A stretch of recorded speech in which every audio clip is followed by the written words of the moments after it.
We gather here today to deliver on behalf of the ANC and the people of South Africa a message on the occasion of the International Week of Solidarity with the Palestinian people when we deal with the question of the Israel Apartheid Week.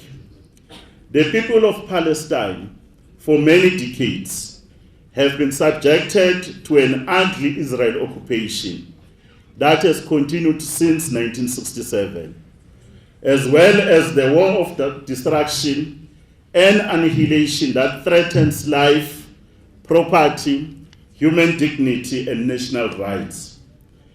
The superpowers, the so-called superpowers that have operated themselves the right to look after us, have decided to turn a blind eye.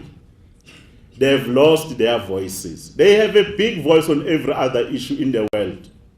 But on this question of Palestine, the superpowers, they have no voice. They've just decided to lose it. They've turned a blind eye. Whilst the children, women, and armed civilians continue to be maimed by the Israeli apartheid army. What a deafening silence by those who have claimed authority and attributed the responsibility to be human rights defenders. They threaten every country about human rights violations. But with respect to the question of the people of Palestine, their silence is deafening. The siege imposed on towns, villages, refugee camps, and blockade imposed on supply and the economy to starve people there. All the supplies, the economy has been killed, including medical help. These are some of the atrocities that the world is experiencing. Whereas the Palestinian Authority can't function because there is the holding of the tax revenues. There is closure and the destruction of water resources. How will you live without water? There are detentions without trial. There are killings every day, even of babies. There is a destruction of religious site.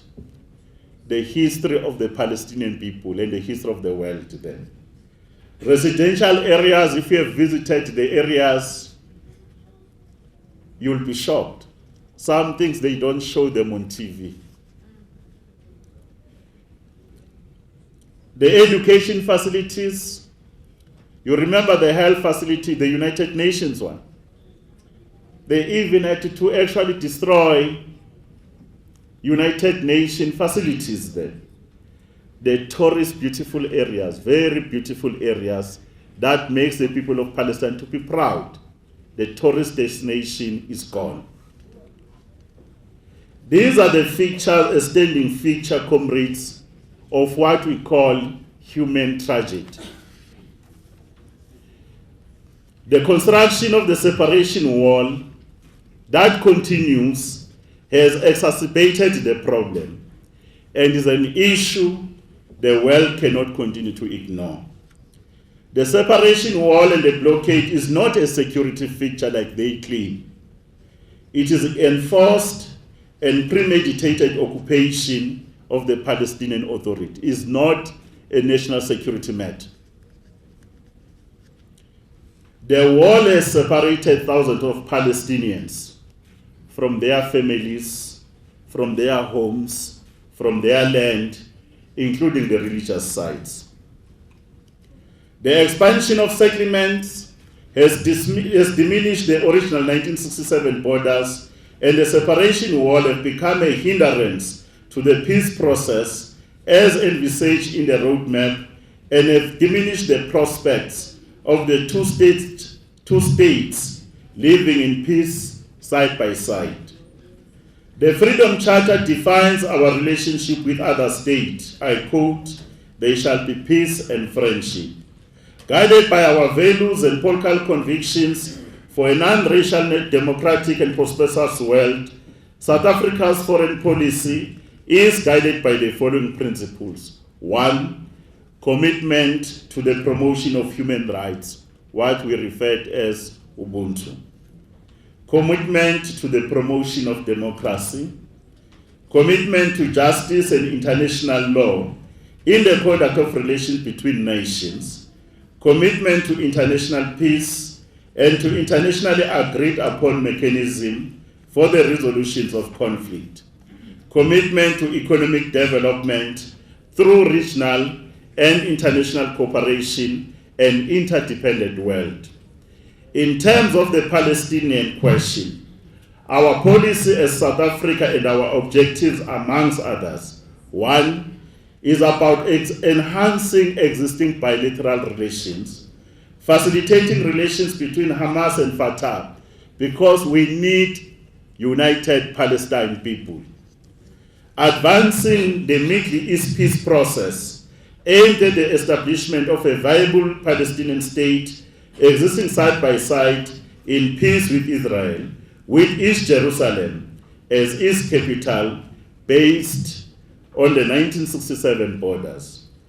Enhancing economic cooperation and increased market access between South Africa and Palestine. Increased trade with Palestine specifically and the Middle East in general. Lastly, as the ANC want to enhance cooperation on security matters, Comrade Ambassador. Indeed, from the ANC, we've been very clear about our position. Some people think we don't have a position. This is our position. And how do we relate to this question? Our position is informed by our own experience, both as an organization and people, and as a liberation movement. We have a very painful history of being oppressed by the apartheid regime that imposed its will on the majority of our people, contrary to what the Freedom Charter envisioned when it correctly acclaimed that no government can just claim authority unless it is based on the will of all the people. When we were waging this liberation struggle, we had a lot of support from the people of the world who stood side by side with us and boldly declared that apartheid was an evil against humanity. It's not by mistake that today, on behalf of the ANC and our government, we're standing here. We understand where we come from. We share your pain. We share your experiences.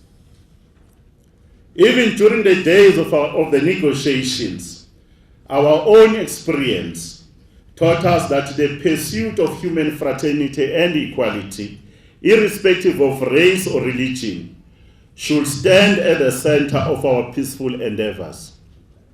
The choice is not between freedom and justice on the one hand and their opposite on the other. Peace and prosperity, tranquility and security are only possible if these are enjoyed by all without discrimination. Comrades, it is a known fact that ANC has condemned the occupation of Gaza and been advocating for a peaceful resolution to the Middle East conflict. In our view, the lasting resolution to this matter must be based on the formation of the two-state settlements where Israel and Palestine will coexist as two independent states with their people living side by side based on the 1967 Oslo Agreement. We have raised our voices and continue to do so and urge the world to push for the just and fair resolution of this matter. Whenever President Zuma addresses the United Nations Assembly, of which some of us are privileged to accompany him, he always raises this question, and the other oppressed people of the world. Whenever the African Union sits, President Zuma is the first to raise these matters, including President Mahmoud Abbas. He has always have a slot to raise this issue so that Africa is one in dealing with this question. The injustices imposed by Israel to Palestine and the violence used to subjugate the people of Palestine under their rule must be condemned by all peace-loving people of the world. The Security Council of the United Nations, it must reform and take the correct resolution of condemning the use of violence and actively support the two nations to move towards a peaceful resolution. Our biggest weakness, there is a structure 70 years ago called the United Nations Security Council, where major decisions are being taken. And you have the group of countries called the P5. They have what they call it veto powers.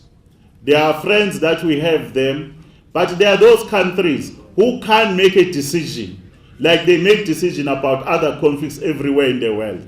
Therefore, the United Nations, especially the Security Council, they must know that the blood of Palestinians could have been saved if they have made the right choices. Already we've seen other nations of the world embrace the Palestinian Authority and facilitated the opening of the diplomatic relation through embassies. Sweden had led the way in the Western Europe. More than 135 countries now have recognized the state of the Palestinian. And these countries, they can't all be wrong. Why are more than 135 countries say, Palestine, you are a real state? Is there something wrong with them? And other countries who have not done so, it is not too late to do the right thing.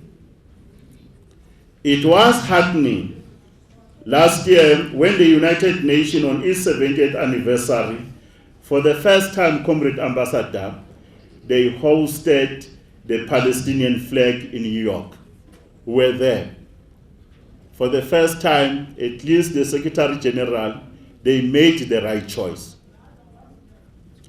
As South Africa, we have hosted President Mahmoud Abbas in November 2014, and we signed 3 bilateral cooperation agreements, a memorandum of understanding on political consultation, agreement on higher education and training, agreement on the establishment of a joint commission on cooperation. Comrades, as the movement, we must continue with a call for the cessation of all settlement activities and the resumption of peaceful negotiation.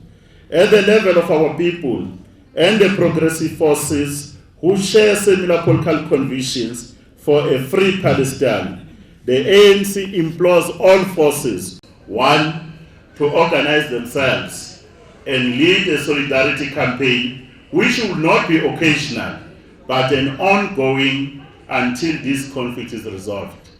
2, conscientize and educate people on the current world order and political landscape, while entrenching the idea of democracy should be the central pillar towards requisition of a peaceful world order. Today is with Comrade Mohammed. This is being used to conscientize people. If we raise the level of our political education and ideological empowerment, we will know how should we interact with the world affairs. We must prioritize the need to wage, promote, and conduct solidarity campaigns against any form of injustice, inequality, and terror. We must congratulate BDS South Africa. They are taking this position very serious. The campaigns must never stop. In every state, in every city, in every village in the world. We must mobilize all sectors, organize across political spectrum and religious belief and conviction.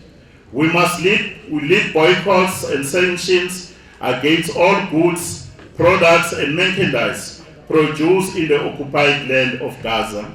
We must mobilize progressive countries to talk with a united approach in multilateral forums such as the United Nations. One of our tragedies in the world is not to speak on one voice and not to be on the side for those who are vulnerable and oppressed.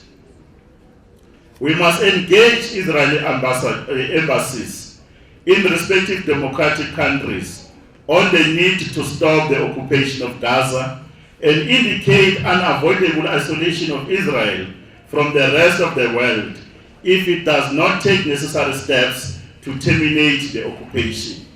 Lastly, we must work on ensuring that the Jewish community understand that our articulation on the Middle East conflict is not anti-Semitic or pro-Islamic, but rather founded on the principle of liberation of Palestine and our commitment to see the absolute attainment of two-state solution in the region. There are those who want to reduce this question, like Comrade Kekana was saying, to a religious matter. It's not a religious matter. It's a matter of justice and equality. It's about human rights and dignity. Comrades, the campaign for boycott, disinvestment, and sanction against Israel has already made serious impact and could continue to play a role in isolating Israel from the global world. Since its launch, there has been a growing fear from Israel about the impact of the campaign will have on their business. Anxious to hold on their markets, some Israeli business are increasingly backing the peace camp. The Israeli government is divided over how to react to the BDS campaign. It's working. Don't tire. Don't be despondent. It's working. It's the very same thing that happened to the apartheid government for South Africa. When sanctions were there, mass mobilization, quietly they started speaking to the ANC. You hit them in the pocket, that's where it matters most. Quietly negotiations started. And it is the interest of people of Israel to push their government that they cannot allow a few to destroy the future of Israel. It's in their hands too. Even those who are South African Jews, this is not anti-Semitic. You have a responsibility to speak to the brothers in Israel and say what we are doing is our way against the will of God, the will of Allah and others. Because there is one God. And it's in their interest to raise their voice. They should join us other than condemning BDS. Should BDS be fully implemented by all sectors of our society in South Africa and the international community, it could play a role in pressurizing Israel to speed up efforts to revive the negotiation process with Palestine that could lead to the establishment of a viable Palestinian state side by side with the state of Israel. The absence of pressure or lack thereof means that Israel will be compatible with the status quo. The BDS is discouraging particularly high-profile business and government institutions from visiting Israel and give legitimacy to Israel's occupation of a Palestinian land. We have heeded the call. The ANC is very clear to us as deployees who will put that pressure. The South African government is also observing the UN list of the limited items as cited as part of putting pressure on the government. Comrades, our struggle for reparation showed that it was possible to force the government into a position in which its policies cannot be implemented. It is possible for the Palestinians to do the same. Through the BDS and other international campaigns, the Palestinians could be assisted to achieve economic and political freedom. We must also not forget the other struggles of oppressed people in the continent, including the Sahrawi people who continue to suffer injustices at the hands of Morocco. In the same way that our forebears declared 61 years ago in Freetown that, I quote, "These freedoms we will fight for side by side throughout our lives," I close quote. We too must say we will never be totally free until our continent and the peoples of the world are free. We owe it to ourselves and to the Palestinian people to communicate a strong message that however how long the struggle has taken, The fact of its length does not mean we should allow fatigue, because we remain resolute that this struggle for a free Palestine will succeed. Ours took more than 300 years. Equally, we must continue to communicate with Israel a strong message that for her own future and the future of her own people lies in an independent Palestine state existing side by side, consistent with all the decisions of international community in this regard, and for Israel to understand that no means of force is going to force the Palestinian people to give up their struggle for their rights. You can kill them. There is not going to be any victors and vanquished. We are just perpetrating hatred from generations to generation. The spirit of the late President Arafat should continue to inspire this generation for the total liberation for the people of Palestine. To us, President Arafat's resilience epitomizes a rare breed of leaders whose lives were defined by the unflinching sacrifices they made in the noble and just cause of the struggle of their people. These leaders, like our own Nelson Mandela and their generation, gave hope to the multitude of the downtrodden and despised across the globe by instilling in them the knowledge and consciousness that despite the current difficulties, they hold the gift of freedom in their hands. Madiba had this to say as a reminder of the stark reality about the situation of the people of Palestine. I quote, "The temptation in our situation is to speak in muffled tones about an issue such as the right of the people of Palestine to the state of their own." I close quote. He further said, "We can easily be enticed to read reconciliation and fairness as meaning parity between justice and injustice. Having achieved our freedom, we can fall into the trap of washing our hands of difficulties those other faces. Yet, we will be less than human if we do so. It behoves on all South Africans themselves, as well beneficiaries of generous international support, to stand up and be counted among those contributing actively to the cause of freedom and justice." I close quote. As I conclude, as people of this country, we know too well that our freedom is incomplete without the freedom of the Palestinians. Support of the inalienable right of the Sahrawi people to the decolonization and self-determination, removal of unfair economic embargo on Cuba, whilst congratulating the Cubans and the US government on the normalization of relations, the resolutions of conflicts in South Sudan, in Libya, Burundi, Syria, and other parts of the world. We need acts of compassion to keep the flames of solidarity, justice, and freedom burning. I thank you. Aluta.